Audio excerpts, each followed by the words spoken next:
Cara, mas tu já começou comentando aí um assunto que é bem sério, né? Que tu tivesse que fazer um tratamento contra o câncer e tal.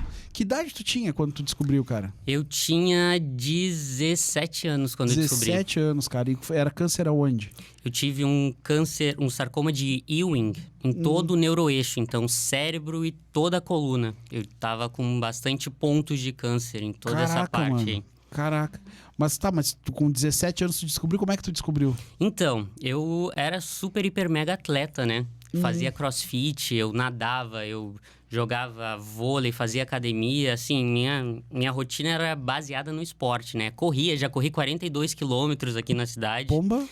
E aí, um dia eu comecei a sentir uma dor no cóccix, né? Não, essa dor é do esforço do esporte, né? E fui com essa dor aqui, ó, uns 6 meses. E eu tô com dor, tomo um Dorflex, né? Passa. Então, essa dor foi ficando. Fui indo no médico, mas essa dor sempre tava lá, independente do que eu fazia. Um dia eu tava competindo num campeonato de CrossFit que teve aqui na cidade, né? Um campeonato no Open, que é um campeonato mundial, mas que cada box cedia para seus atletas fazerem. E eu tava tudo bem. No último treino, também, essa dor chata de sempre. No outro dia eu acordei sem conseguir andar, na madrugada. Sem conseguir andar, sem saber o que estava acontecendo. Não conseguia ir ao banheiro, não conseguia fazer nada, sabe? Aí, voltei a dormir. No outro dia eu acordei e não tinha nada, tá? Então, segui a vida. Deu uns 2, 3 dias, não sei o que aconteceu, que eu tava saindo da escola, indo levar minha irmã no inglês, e eu parei no meio do centro. E não conseguia mais andar. Ah, que loucura, cara. Parei com muita dor. Se eu me mexia, eu sentia dor. Chamei um Uber, fui pra casa. Fui pra Unimed. Essa primeira vez na Unimed, só me deram um remédio na veia, tá? Um cetoprofeno, provavelmente. E me mandaram de volta pra casa. Essa dor continuou, deu mais uma semana. De novo, aquele mesmo episódio. Eu acordei no meio da noite, querendo ir no banheiro. Porque até então eu pensava que era uma dor de... esforço. De esforço, alguma coisa. E não consegui fazer nada, sabe? Tava com muita dor, passei a noite inteira muito acordado. E eu muito... não vou acordar meus pais, é uma bobagem por causa do esporte. Fiquei nessa daí. E no outro dia, acordei e não consegui andar. De novo. Putz. Comecei a me mexer, consegui, fomos até o... No primeiro episódio, teus pais acompanharam. Acabaram sabendo... Não, antes da Unimed, daquela noite que só tu não conseguiste te mexer. Sim, eu falei. Tu relatasse isso na Unimed também. Na Unimed. Mas, enfim, eu falei isso na Unimed, tudo bem, é do esporte. Pô, eu fiz um campeonato de CrossFit, todo mundo tem aquela teoria de que o CrossFit lesiona e tal, que não é verdade. Mas até então, né, a gente não sabe o que tá acontecendo. E aí voltei na Unimed, me deram um cetoprofeno. E aí começaram várias especulações do que estava acontecendo. Não, é que tu anda demais de bicicleta, porque realmente eu fazia tudo de bicicleta. E essas coisas aí que ninguém sabia dizer o que era. Até que eu parei de urinar. E quando eu parei de urinar, os médicos ficaram mais assustados. Eu tava com 1,5 litro de urina na minha bexiga. Bah, tá louco, cara. E eu não conseguia fazer nada de jeito nenhum. E aí chamaram pra fazer um exame lá. Era um ultrassom, se eu não me engano, que eu fiz, o primeiro. Fiz o ultrassom, constatei que tava com bastante líquido na bexiga. Não consegui expelir, e aí chamaram um urologista. E aí foi a primeira vez que o urologista chegou e falou: não, tem alguma coisa aí, né? Isso não tá certo. Vamos fazer Fiz uma tomografia, não apareceu nada. Fiz uma ressonância, apareceu um pontinho só, lá onde eu tava sentindo a dor. E aí fui internado e etc. Eles diagnosticaram como caldequina de primeira, assim, que é uma lesão que tem ali. Tudo bem, caldequina, uma lesão ortopédica, tu vai pra cirurgia, acabou. Até que foram analisar o exame de novo e viram que não era isso. Que eu tava com 4 tumores na coluna. Putz, cara. Tudo bem, aquele baque assim, né? Tava lá na Unimed. Eu sempre levei isso tudo de boa, porque até então tu acredita que o tumor é benigno, né? Tá, tu tá naquele... sim. Não vai acontecer nada, né? Sim. Mas meu pai, que é muito preocupado assim com a gente, já tava... Todos, eu acredito que tu é pai, né? Sim. Eu acho que tu... Sim, o que disser, tu ia te sentir que minha com filha isso. não conseguisse caminhar, não conseguisse se mexer, eu já tá desesperado. Exato. Entendeu? E aí fiquei uns dias no hospital. Fui atendido por um neuro lá, um neurocirurgião. E aí esperei... Aconteceram várias coisas. Como eu tive esse câncer na cabeça, eu perdi muita da minha memória, sabe? Então, às vezes, eu tô falando que nem do tratamento, eu não lembro de todo o tratamento, sabe? Sim. Muitas coisas, eu acho que 80% das coisas que eu vivi na minha vida eu já esqueci por causa disso. Por causa desse tratamento. E aí a gente chega depois nesse ponto, por que eu esqueci tudo isso. Enfim, chamaram um neurocirurgião lá para cuidar de mim, etc. Ele avaliou e tal. Provavelmente é um tipo de tumor lá. Temos que operar. Beleza. Fiquei ali no hospital uns dias. Demora para ser autorização para cirurgia, né? Ainda mais tinha que vir um técnico lá de São Paulo para fazer essa cirurgia, porque era uma cirurgia de alto risco, sabe? Pra eu perder movimento e tudo mais. Me mandaram para casa. Fui para casa, fiquei um tempo, passei mal, voltei para a Unimed. Nesse dia eu quase entrei em coma. Baca. A minha urina saiu escura, de um jeito preto, assim, da cor da minha camisa. E voltei pro hospital. Nesse momento eu já tava com uma sonda, né, urinária, porque eu não tava, realmente estava apertando ali tudo que tinha ali embaixo. E aí, foi isso que aconteceu. Fiquei no hospital, dentre outras coisas que aconteceram, que não veio ao caso. Fiquei nesse hospital e um dia eu percebi que minha perna estava formigando.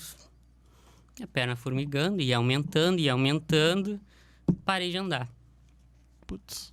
Quanto tempo isso levou, assim? Deixa eu pensar. Eu descobri, era começo de março, se eu não me engano. Eu fui para São Paulo, era maio. Então, tudo isso aconteceu no intervalo aí, né? Máximo de 60 dias. Por aí. Mas tudo muito rápido. Eu parei de andar, apressaram os pauzinhos pra Unimed e eu... Sim. Tenho que agradecer a todo o pessoal da Unimed que cuidou de mim, os enfermeiros, e principalmente o pessoal ali que trabalha com as autorizações, que eles viraram o mundo para conseguir fazer com que eu conseguisse fazer essa cirurgia. Eu agradeço demais a minha vida a vocês, porque talvez eu nem estivesse aqui se não fosse essa correria de todo mundo que estava lá. E aí, beleza, autorizaram a cirurgia. Fiz toda a cirurgia. Eu não lembro quanto tempo foi de cirurgia, mas foi umas horas bem consideráveis, né? Fiz no São Francisco a cirurgia, etc. Fiquei na UTI, aquela UTI eu acho que foi um dos 2 piores dias da minha vida, porque eu tava com um cano nas costas, então tu imagina, tu não pode se mexer, tu tá na UTI com um cano nas costas, não podia levar celular, não podia falar nada, então era tu e a tua dor o tempo inteiro ali, sabe? Mas também, tudo bem. E aí, voltei pro hospital, pra Unimed, né, pra ficar ali de acompanhamento, esperando o laudo, né, pra ver a biópsia, exatamente. E nisso, eu dava aula eu dou aula de matemática, né, eu dou tutoria de matemática, de inglês, etc. E nisso, eu tinha um aluno, o Tutu, que a gente chama, o Arthur, que quando eu fui pro hospital, eu continuei dando aula, porque eu tava bem, sabe? Tava muito bem, eu sentia dor, só que eu sentia dor de sempre. Tá. E aí eu segui dando aula nas minhas mentorias, meus alunos. E aí a mãe do Tutu me mandou uma mensagem. Pedro, tem como tu me encaminhar os teus exames, tudo pra mim? Que eu tenho um médico aqui que trabalha com a gente, um médico amigo da família. E ele queria ver como a gente pode tratar isso. E eu, claro, dona Juliana, vou mandar, tudo bem, mandamos. Nisso a gente estava esperando ainda a biópsia, né? Aí a dona Juliana um dia simplesmente me manda: Pedro, quando tu consegue vir para São Paulo? Eu, tô no hospital, né? Tô no hospital, passagem é cara, tudo isso, não sei o quê. E ela, não te preocupa com isso, quando tu consegue vir? Eu, dona Juliana, não sei, o avião, tudo isso, não sei como é que eu posso ir ao hospital. Não, mas não te preocupe que a gente vai mandar o meu avião para te buscar. O meu avião?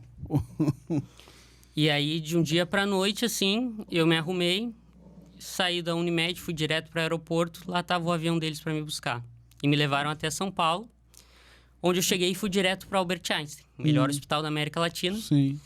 E tive uma consulta, né, com o Dr. Vicente Odoni, que ele é o médico que trouxe a oncologia pediátrica pro Brasil. Então, ele é referência. Sim. Então, eu estava no hospital referência, com o médico referência e com toda a equipe dele, que é incrível, que eu tenho que agradecer também.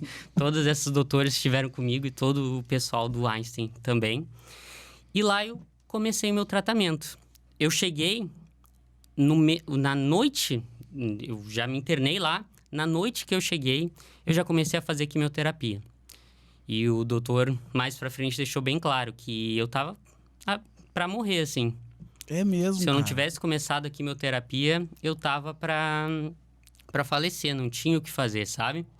E aí começamos com a quimioterapia, e aí foi todo esse processo que eu me tratei lá no Einstein. E aí depois a gente descobre várias coisas, né? Que a cirurgia, o diagnóstico que eu tinha não era certo, né? Que o médico aqui pensou que eu estava, e que a cirurgia era 100% arriscada e totalmente desnecessária. Então eu passei por muita coisa. A cirurgia que tu tinha feito? A cirurgia que eu tinha feito. Tá. Passei por muita coisa. Até hoje, essa cirurgia é o que me deixa pior, assim. Que eu tenho uma... Posso até mostrar depois pra vocês, mas eu tenho uma cicatriz em toda a minha coluna, assim. E quando eu cheguei lá, eu descobri que eu não tinha só 4 tumores. Eu tinha diversos, incontáveis tumores em todo o meu neuroeixo. Alguns eram tão pequenos que não aparecia. E aí eu tive que fazer um exame que não tem aqui em Pelotas. Neuroeixo? Neuroeixo, que é toda a região do cérebro, né? E da coluna. A gente chama tudo isso de neuroeixo. Essa parte, tá? E aí, eu descobri que eu tinha diversos desses tumores lá. Cara, e teu pai e tua mãe? A minha mãe foi comigo, o pai ficou aqui porque o pai tinha que trabalhar. Minha mãe já tá aposentada, então a mãe foi comigo. Desespero total. Um desespero. O pai, eu acho que o pai, nos 2 anos do tratamento, ele passou 2 anos sem dormir, sabe? Sim, imagino. Enfim. E aí... tu, cara? Cara, eu acho, eu falo até hoje, eu acho que não caiu a ficha ainda, sabe? Eu tava tão naquela coisa de... Fica não bom. Não sei o que era, mas pra mim não caiu a ficha ainda, sabe? Entendi. Agora, aos poucos vai caindo, porque eu vejo, pô, eu não consigo praticar esporte, eu tenho que passar o tempo inteiro deitado, eu não consigo fazer isso e aquilo por causa do tratamento. Agora tá caindo.